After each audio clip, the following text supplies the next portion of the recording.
Guys, welcome back to the podcast. First episode of the new year 2025, and I'm joined in studio with kickboxing Muay Thai champion Aaron Duvigneu.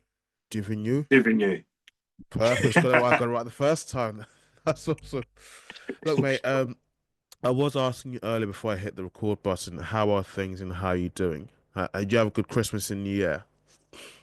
Yeah, honestly, I had a really good Christmas and really good New Year. Honestly, it's just been great. I've spent so much time with my family, which is very hard considering with training and work and stuff. But unfortunately and fortunately, I've got an injury, so I've been off work and training for a bit, which allowed me this whole like Christmas period to spend so much time with my family. And like I said, it's a bit of a blessing in disguise.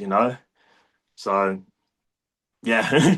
You know, definitely. I mean, it's not nice you had the injury, but the fact that you had time to at least have some quality time with your family, that's time that you're never gonna get back, and it's a memory that will last f for a lifetime. You Exactly. know, that's good because this time, yeah, as it's Christmas, and there are many people out there who, for one reason or the other, might even be tragic. They can't be with their loved ones.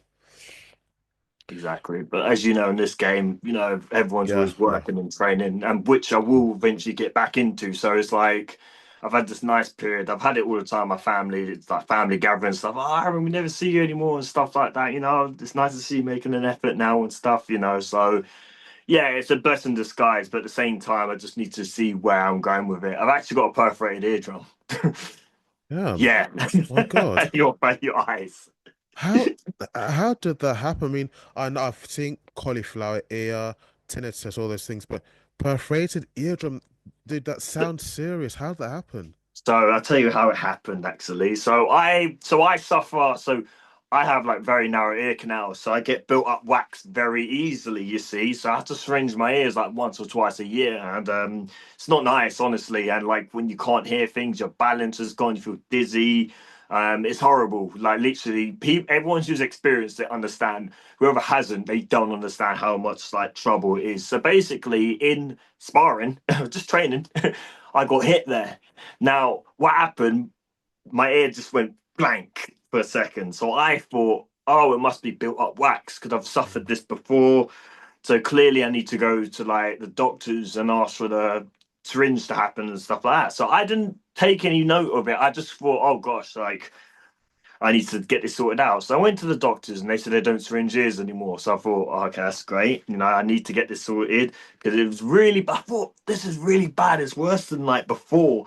And like I said, I was 3 days into work. And then the fourth day I called in. I just thought, nah, I'm going to call in work. I need to go to doctors and sort this out. Long story short, after three doctor's appointments, they thought it was an infection, so I had to go on antibiotics. And then they found out it's actually a perforated eardrum. And then when I explained, actually, to be fair, in sparring, like I did get hit then, and all of a sudden didn't hit. So yeah, they put two and two together. So yeah, Mm. No, stuff happens. that sounds really serious. I mean, how are you now? I mean, do you still kind of struggle to hear through that era? So yeah, I was just gonna say, so apologies if I keep like asking the same question for this interview, if I say all the time. What made life worse, well, I fixed it now. My other ear actually got blocked up. So throughout the whole holiday period, I was literally, Mm. the headphones, them ones where you get like one headphone working louder than the other. So it's Yes, yeah. basically like that. So it's horrible. And like Mm. I've been homebound quite a lot, to be fair, but I went to a Formula One exhibition a couple of Saturdays ago, and the amount of times I've almost bumped into people was embarrassing. Like my balance, yeah, that's what I mean. Like, it's serious, man. Wow. It That, is. But my right ear, I got it syringed. I had to get it privately done last Thursday, and even they were like, "Wow, like that was really bad." So my hearing's somewhat better, but obviously the perforated eardrum. I've actually got a ENT specialist appointment tomorrow, so I can ask them questions of like when can I get contact to my ear again, when I could compete again, etc., or if I can fly. yeah. Things like that. Look, I'm sorry to hear that, but it's good to hear that at least you're kind of on the mend now. I'm glad you're gradually recovering. Yeah. But Last year, now in 2025, 2024 was quite a milestone year for you. The new KGB British champion. Dude, what's it like? I mean, just having that under your belt now and next to your name. Do you know what? Even when people like even you just saying that now and people talk to me, it's still. I mean, it has hit me a bit now. I'd say, obviously after 6 months now, but like it really took me a while to sort of get used to that. Like, I've always said to myself, like in this sport, you don't know where you're gonna go in this game. It's so dangerous. Like one slight move, then that's it. You're retired. Just little things like that. I've always said to myself, right? Well, my goals last year was to because I started the year actually amateur. Well, two my amateurs. I said, oh, let me do a couple more amateur fights. Let me get a title fight, then go pro. Ironically, I went pro and got a title at pro. So I hit more than what I wanted to achieve. So, I was, and yeah, somewhat still over the moon, I guess, Mm. even just having that title under me. What was it like? I mean, your opponent, Jacob Wells, I have had him on the show before, though it's been a while. What was it like beating him and just being in the ring with him and competing against him? So about 2 years ago, well, we're in 25 now. So, okay, so 3 years ago, Yeah. like I've seen Jacob's name, like, when it comes to K1, like I've heard of Jacob Wells, his name's up there and stuff. And my dad passed away in 2022, and then so I was off training for about a month or so. And then when I got back into it, like my coach Stanislavski was like, yeah, no, we'll get you back or so, train you up, etc. And I actually took a flight on 2 days' notice, believe it or not. Yeah, didn't win, but I took a fight on 2 days' notice, literally just after my old man passed away, and not training for about 2 months. So I was just impressed the fact that literally my stamina, cardio, none of it went. It was more like a very hard sparring session. But anyways, back to the point now. I remember my coach was going to get like a fight in December 22, and it was like talking about possibly fighting Jacob Wells. And I saw his name and stuff. Oh my gosh, that guy's really good. Like, he's a high profile fighter. And then it never really happened. And then I've always seen his name, and it's one of them ones in this sport when sooner or later you're probably got to fight this guy. And I fought a guy called Ruben Borello. You heard of him? Mm. So him and Jacob had a tear up as well. And again, I just kind of knew, eventually I thought Ruben, I thought I'm probably gonna have to fight Jacob one day. I know it's gonna happen. I just know. I don't know when, but it's gonna happen. And styles make fights because Jacob's a very sort of aggressive powerhouse style. He's very good in the front foot and very good in the back foot. And then eventually, obviously, the fight happened. So it was like, not doesn't sound cheesy, not destiny, but like when it happened, I was a bit like, okay, I've been ready. I knew this day will happen. Here it is now. It was good. It was good. It was a good move around. I really enjoyed it. To be fair, we had quite good respect coming up to the fight. The fight itself was good. My only bit disappointed was just my third round. I thought my third round was bad. I could have done a lot better. I was just moving away a lot, and I think that's why, to be fair, I think Jake will be blunt about it. He wasn't happy with the decision because he had a very good third round. Looking back at it, I can comfortably say I won 1, 1, and 2. A lot of people agree with that. He definitely won that third round. Um, so I think that's why he wasn't too happy with the decision at the time. But no, I think I'd like to say we're cool now. I don't know, but we'll have to see. Speaking about the decisions for the fight and who won, who lost, it does bring to my mind something else that has been kind of last year I could see going around on social media for some time, but then I think it's kind of died down now. AI judging. What do you think of that? I think basically they run cameras with the right technology and they set it on whatever it is, the ring, trigon, or the cage, whatever discipline of combat sports it may be. And then I think they leave it down to the artificial intelligence to decide which fighter is actually the winner. Now, is that something that you'd support? Would you still leave it down to a panel of human beings to do? Ultimately, I'm always going to leave it down to human beings. I mean, Oh, don't get me wrong. I know AI is, it's going to be more advanced than humans. Like computers don't sleep, they don't make mistakes and stuff like that. They're okay. calculated, but at the end of the day, there's factors, there's factors to put in where like humans are gonna know better than what machines do. It's like the end of the day when we go to a supermarket, you've got the self till out, so everyone's like, oh yeah, they're gonna put people out of business. But let's be honest, how many times have you gone to like Tesco's or something, got the self till out and it stops working, and you just need someone to fix it? Yeah, So no matter how much beneficial, I mean, use it. The thing is about AI and all this technology, it's good to use it to its aid, but not fully, if that makes yeah, sense. So, yes, like, yeah. if you're doing a decision making, if you use the factors of, okay, let's see what the AI says about this, you can also overlook it and say, as although AI says this, I'm going to overlook that and think that's wrong because it's only going by data. The computer's only running by data. It has to choose what the data is saying, whereas we can overlook that.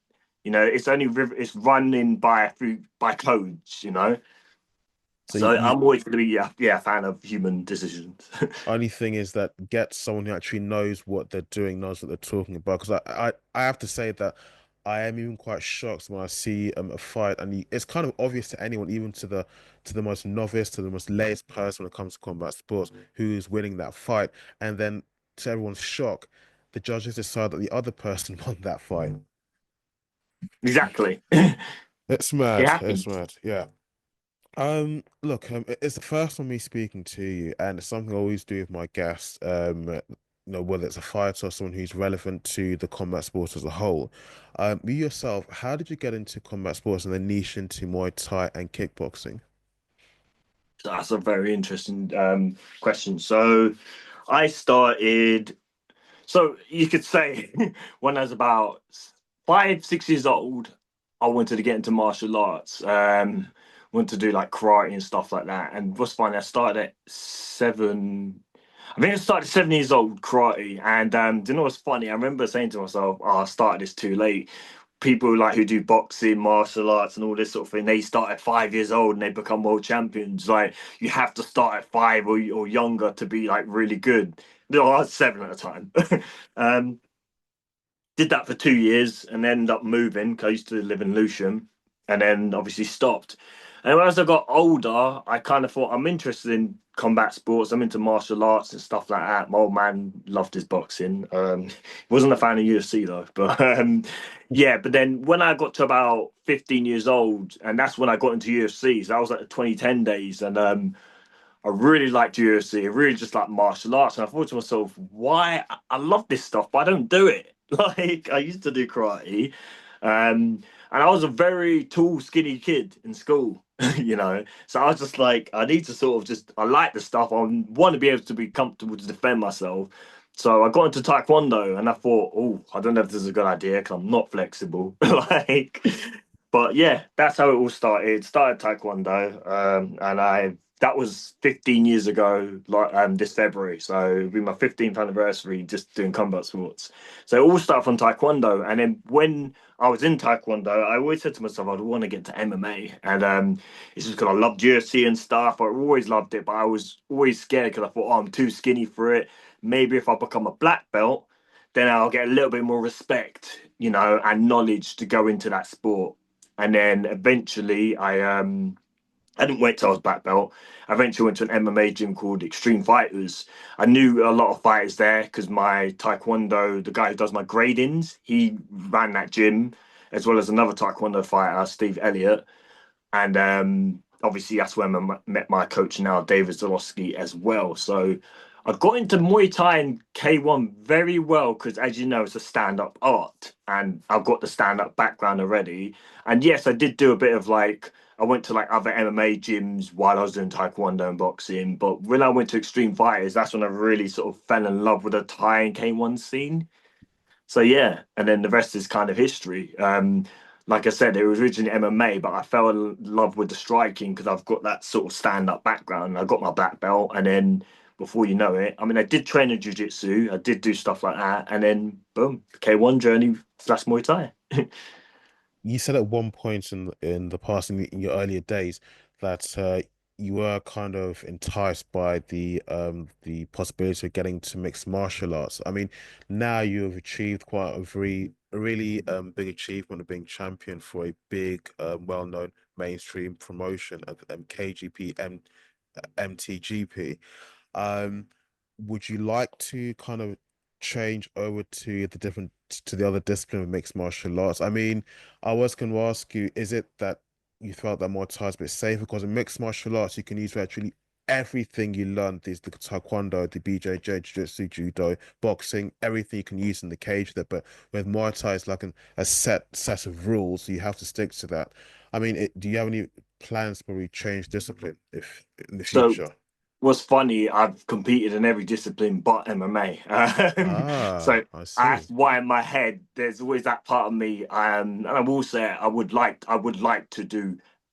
I don't know when, but I think I'd happily die. I could die peacefully knowing that I have done one because I've competed in obviously K1. I've competed in Muay Thai, competed in boxing, and of course, you said Taekwondo as well. But yeah, MMA is what I haven't actually. I've trained in it, but I've never actually competed in mixed martial arts. So that'd be very interesting. At the very second, at the very moment, um, again, it's something that always plays back in my head.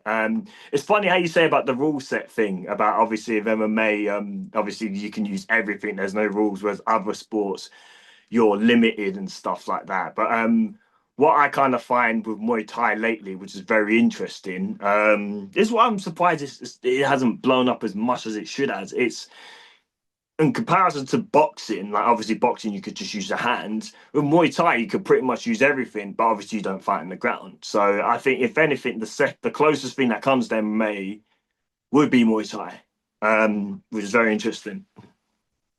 But yeah, maybe one day in the future we'll see. Before a fight, what is your mindset like? I mean, do you tend to feel nervous? Do you tend to feel confident? I mean, is that even dictated by the kind of opponent you're fighting? I mean, I've heard of some very, people at the top level of their game, they will say if they're nervous before they're going to go out for a performance, whatever it may be, they say that when they seem to perform better when they're feeling nervous. If they're feeling confident, their performance may not be as what they would want it to be. But you yourself, I mean, what's your mindset typically like? So over the years, it's changed quite a bit. So even back from the Taekwondo days, so my like first competition when I was like 15 or so like that. I used to get nervous and stuff. And I remember one time in Taekwondo, there was one competition I didn't get nervous, and I got eliminated in the first round. I thought, oh gosh, maybe I do need nerves. But then it's very interesting for Taekwondo right up to kickboxing days. Literally, I've always been nervous, and I've never been shy of it. I tell people straight, I'm nervous. I wouldn't necessarily say I'm scared. I've never been scared. I've always been the nerve. I've always had the nerves so bad. I'm thinking to myself, "Oh my gosh, calm down. It's not that deep." Like even after a win or a lose, I'm like, "Why was I so nervous?" And it really drives me the nerves. It really does. And I suppose as people say, it's what fuels you. But now to the extent with me, I was like, "This is getting bad. I don't like this. I should be getting used to this. Why do I?" Like in fight camp, if I'm 3 weeks before the fight, the nerves start. Literally, when I'm training, the reality knowing that I'm going to fight someone and the reality that someone, as we're training right now, is literally going for runs, waking up, going work, hitting pads, all for their whole objective is to put me on the floor. You know what I mean? When you really deep that, like someone out there is literally doing their absolute best to bury you. You know, like it's a very dark thought. You Yeah, know, yeah. um, and it just always got up to me, like from Taekwondo days throughout, obviously kickboxing, and it's only until the Barella fight I had, and for some reason that the nerves just really got me for that one, man. I was just like, why does this always happen? I was questioning it again, like, why am I always nervous? It's so annoying. Like, I know I'm nervous, but it was just annoying. It was like, calm down, man. And then after that fight, I never got nervous again. Never. Ever. I went up against Daniel, I can't say his surname, last March, and I thought, sweet. And then the Jacob Wells fight happened. And again, I thought I'm definitely going to get nervous for this. I thought I would, but I didn't. Didn't get nervous at all. Honestly, I didn't have a single shot. Yeah, didn't. That was the biggest fight ever. And I just I really wanted to win that fight, and I thought the nerves would. I thought, yeah, it's definitely going to catch up on me this time. I know, well, it didn't. It just didn't. I just thought, I don't know what it is. I'm not complaining, but nerves are gone. And then I took another fight after that, on 3 days' notice, and again, just nerves wasn't there. And then my last fight, Dean Patterson, I got a little bit nervous and I lost. So yeah, it's really weird. Like I said, I normally get nerves, but then all of last year didn't get nervous at all. But then with that Patterson fight, I got a little bit nervous and then I lost. So it's hard to explain. But I'd like to say, as of now, I don't really get nervous anymore. No, it's just yeah, But yeah, it's just another day at the office. yeah, pretty much. You win or you lose. At the end of the day, you're in there to win, but you got to realize it's it's like me going to work tomorrow. It's quite a dark thought, but I intend to go to work tomorrow. I intend to arrive to work. I intend to do my work. I intend to drive home back safely. But I can't guarantee that. Yeah. But the intention's there. See where I'm coming from? Yes. Just Yes. for a fight, I intend to go in there. I intend to win. But I can't guarantee what happens. Do you know what I'm saying? Yes. Like, I could do everything in my power to make sure that's going to work.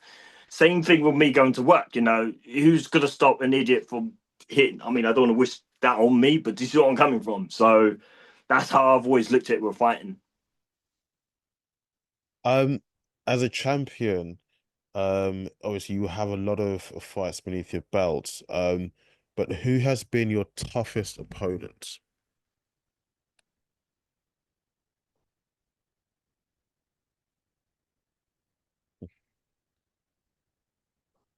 Tell you what, I just have to tell you the first person that comes to my mind. So it's very.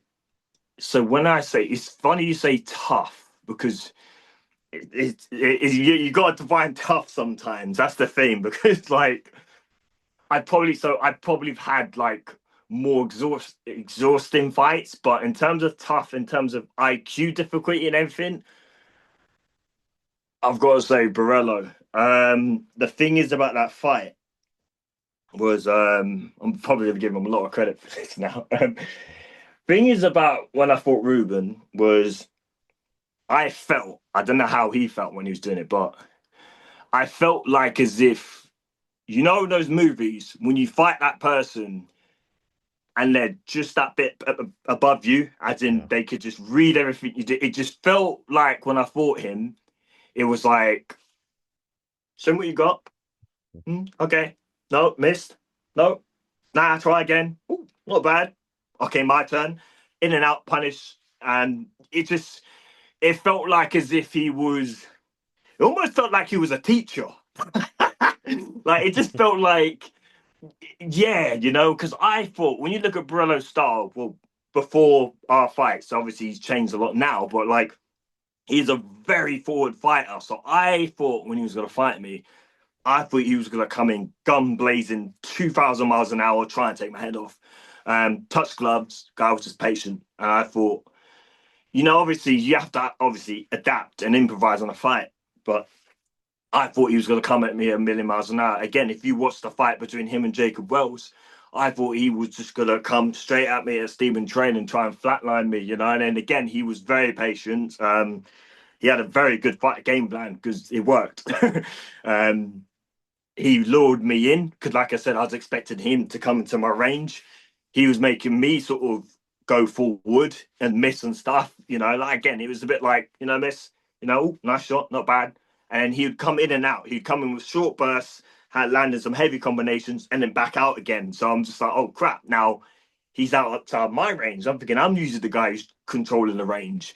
So in terms of tough, it was I would say that one because in my head I'm thinking to myself, damn, he's reading like a book, and that's when I realized at that stage, from that fight onwards, that's at this level fighting. It's not just about how good your cardio is or how good your strength is and all this sort of thing.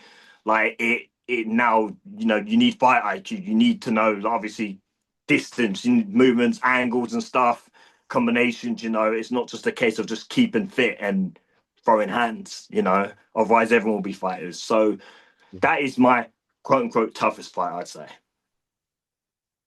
Now, again, as a champion, I'm sure there's how should I phrase this question?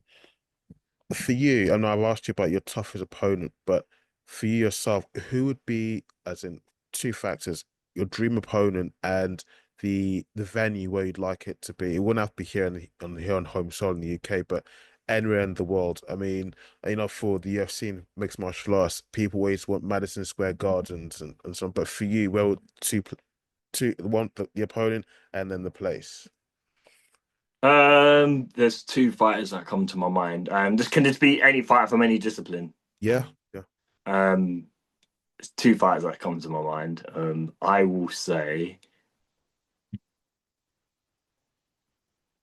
I've got to say, Starbender. Yeah. I think the Uh, fact, yeah, go on. but the venue, to be fair, do you know what the venues, like you said, the Madison Square Garden and stuff, I've never really deeped, like, I don't really mind any vacation, you know, any venue vacation, you know, I'll be there, you know. But what comes to mind, to be fair, if it was going to happen, I would say O2 because it's just around the corner. Or Wembley, or Wembley. Yes, yeah, Yeah. definitely. So, what were you going to say?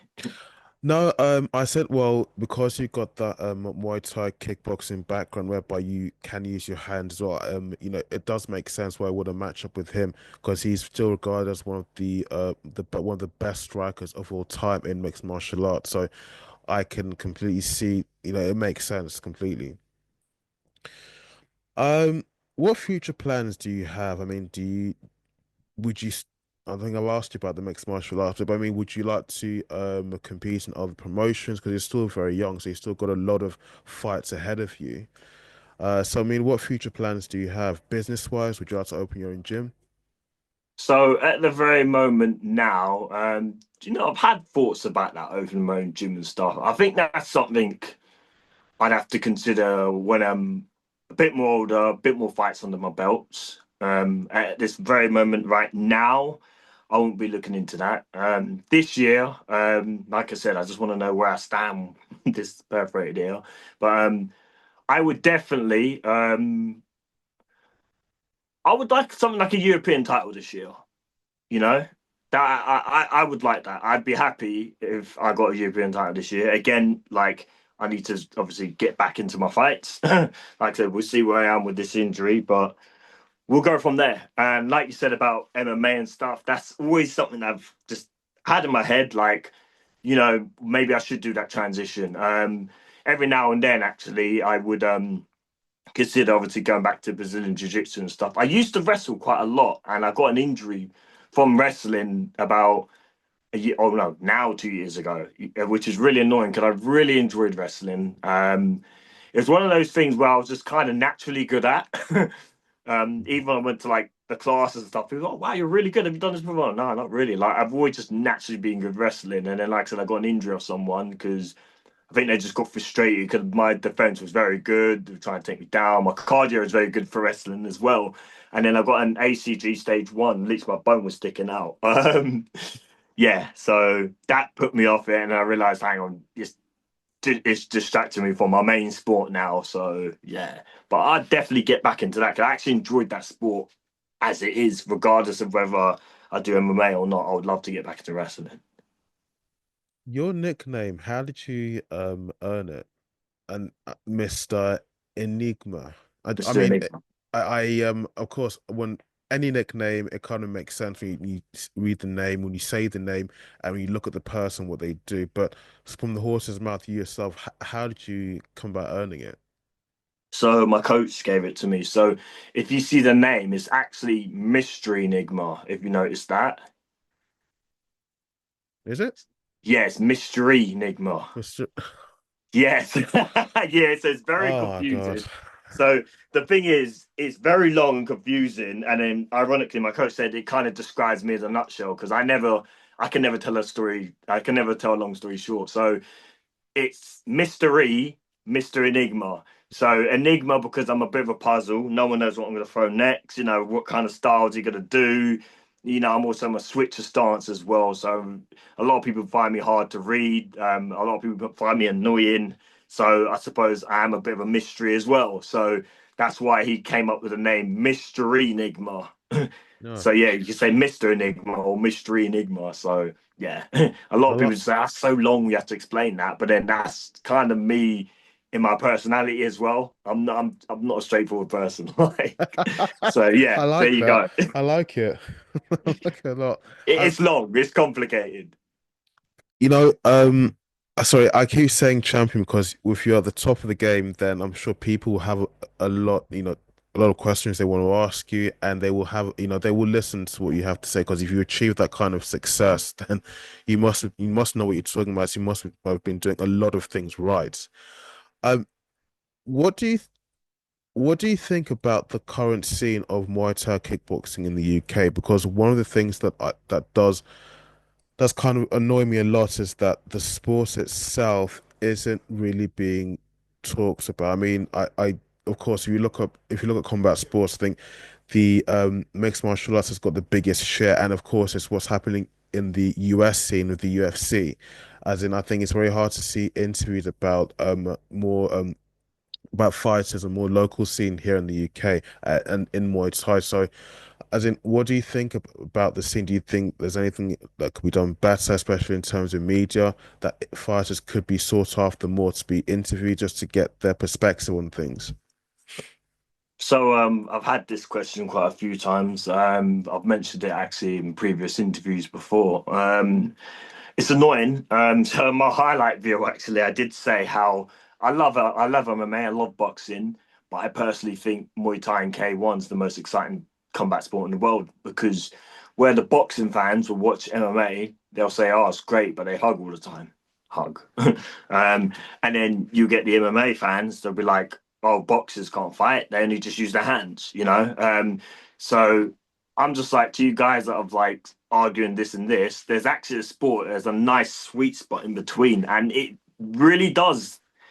It meets everyone's demands because, like I said, a lot of people think, oh, MMA's barbaric and all that sort of thing. Like boxing's a gentleman's sport and stuff. MMA, they do this and stuff. They beat them on the ground, etc. They do this and stuff, and then you get people who say, oh, boxing again, I'm not my words. Oh, boxing's a pussy sport. They don't fight. They're not real fighters. They're very good boxers, but they'll never get in the ring with a with an octagon fighter because they know they would lose. That's why you never see boxers fight MMA fighters, and it will never happen, etc. But you get kickboxing and Muay Thai where you get. I don't know many boring K1 fights or Muay Thai fights. Not many. They're very explosive. They're very exciting, especially with the rounds as well. Like with boxing, obviously, like championship rounds, you get like obviously 10 3-minute rounds or 12 even, whereas with K1, it's like three threes. And those three threes can be very explosive, like very explosive. And Yeah. of course, with Thai boxing, you've got the five threes as well.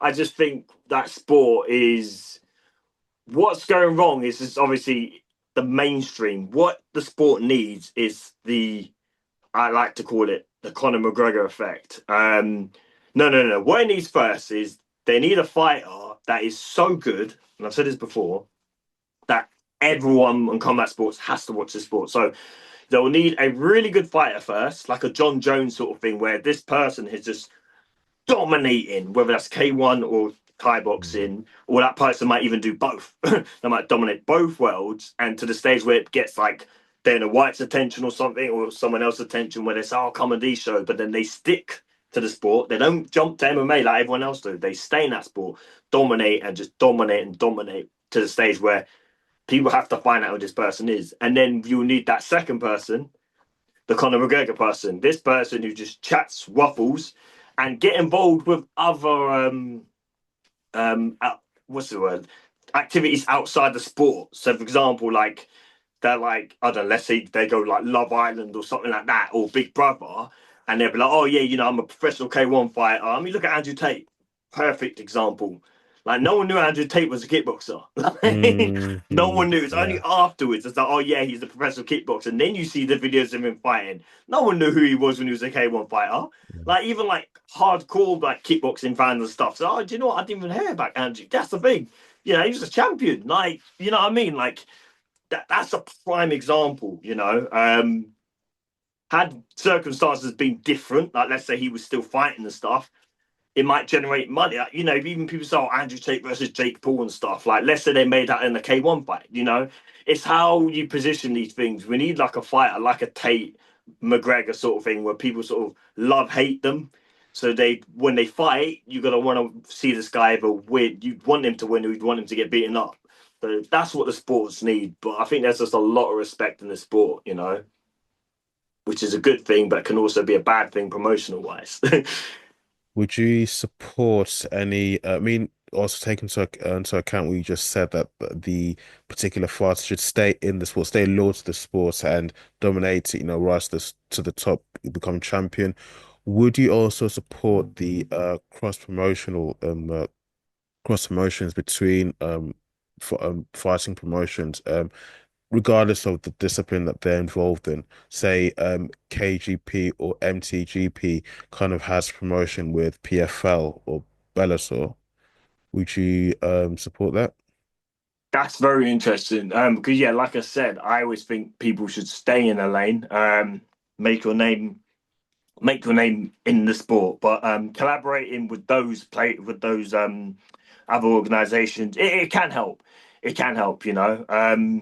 It's interesting because didn't Bellator have a K1 um organization, didn't they? I think Yeah, at I one think point. Bellator did. Yeah, Bellator does or did, but I think Oh, they were does or involved did. in I can't remember. Yeah. they were involved in kickboxing at one point. I mean, I know they have promotions with, is it PFL, but in terms Yeah. of Muay Thai and kickboxing, yes, I did see something regarding that some time ago.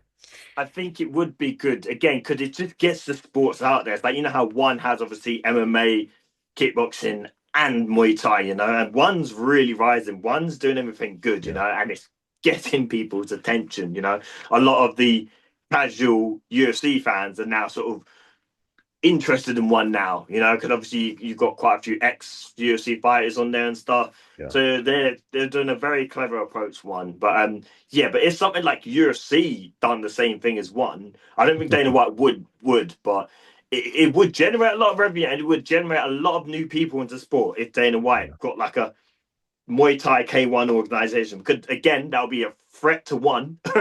Because one is a good competition to UFC. Honestly, they're moving in the right direction. Dana White's got to be careful, man. But if Dana White like invested in a K1 division, you know what I mean? Can you imagine like the lightweights of like UFC and stuff? They're like obviously the UFC MMA champion. Like, oh, you know, do you also want to be the UFC K1 champ? Do you see where I'm coming from? Like, that'd be very interesting, you know?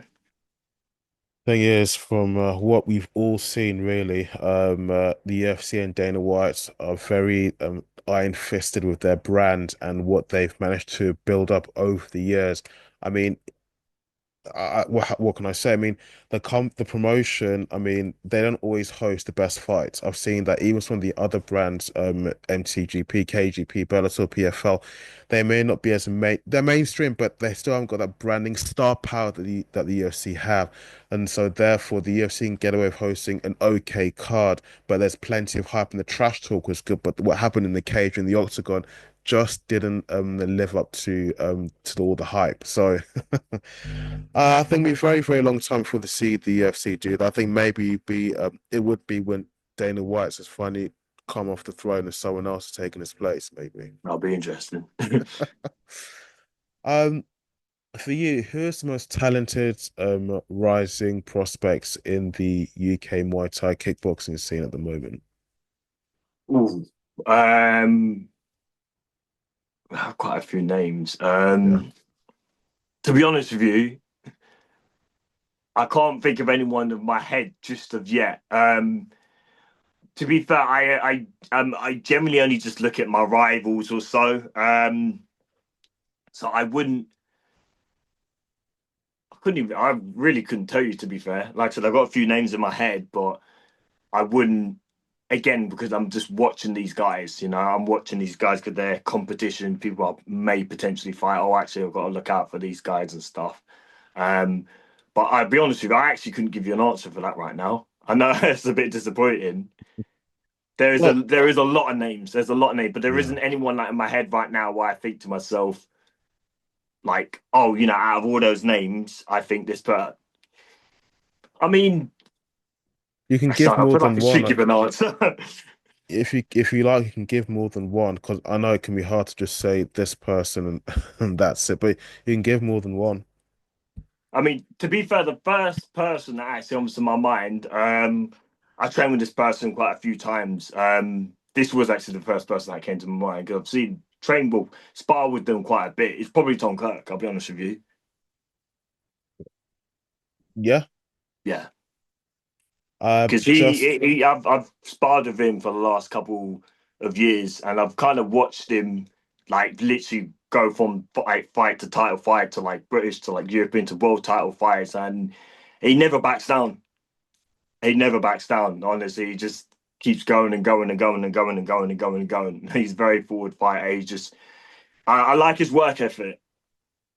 sorry, you have to excuse me what happened there. My other camera I'm recording with and my phone kind of Oh, no. stopped, so had to restart it. But just last question. What two last questions? When is your next fight? Is that in the works already, or are you just really taking things slowly and just recharging your batteries and stuff? I would love to have a next fight lined up. Like I said, I can fight. Those answers will be answered tomorrow after I find out what's going to happen with this ear. Again, I'd love to get back there out there as soon as I can. I had a really good year last year, but I kind of overlooked it because of I won 3 out of 4, and it's really annoying because the last fight wasn't a win. It kind of annoys me. It's a bad taste in your mouth, isn't it? Mhm. When you Yeah. have a bad taste in your mouth, you kind of just want to sort of go back and continue where you left off. So I really do want to get something going to work soon. Again, I don't have an answer for that just yet. Any shout outs you want to give? I'm sure you have a long list of people you want to say thank you to or shout out to. A long, long list, but first person that comes to my mind obviously has to be Dave Zalowski and Katie Zalowski, my coaches, and Joe Turner as well, because those guys are the ones that gave me the opportunities I had all last year. I don't know what I'd do about them. Again, I've known Dave for a very long time, literally even when he was in his fighting days, and to see what he's even achieved as well, like I remember him having a conversation back in Extreme Fighter Day saying, you'd love to open up his own gym and stuff, get a set of fighters and get fighters fighting pretty much every other weekend and stuff. And that's pretty much what he does. Every single weekend, he's at a fight show. He's either repping, coaching, and he's done what he done. He said he wanted to get his own gym. He's got his own gym now, he is living his dream, So you got to respect the guy for that, man. So yeah, definitely Dave, definitely Kate, definitely Joe. Training partners as well. Again, the list could go on, but first names Georgia Heaven, and of course Derek a lot as well. I feel bad. I feel like someone's gonna like slap me. Oh, you didn't give me a mention, but there are a lot of names. Again, I wouldn't be able to name them all, but I appreciate everyone around in my circle.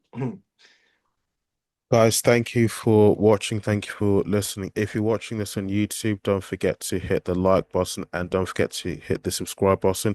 You can also catch the audio versions of the episode on Spotify, iTunes, and Google Podcast. Aaron, once again, thank you so much for coming on to the Those are show. my I'm friend. very grateful. And if you're watching this to the end, you notice that there's a blank screen where my video feed was. It's just because my phone has suddenly run out of storage. That's the reason why, but I'm still here. And once again, thank you so much for coming, man. Take care. That's one. See Take ya. care. Take it easy. In Bye. a bit. Take care.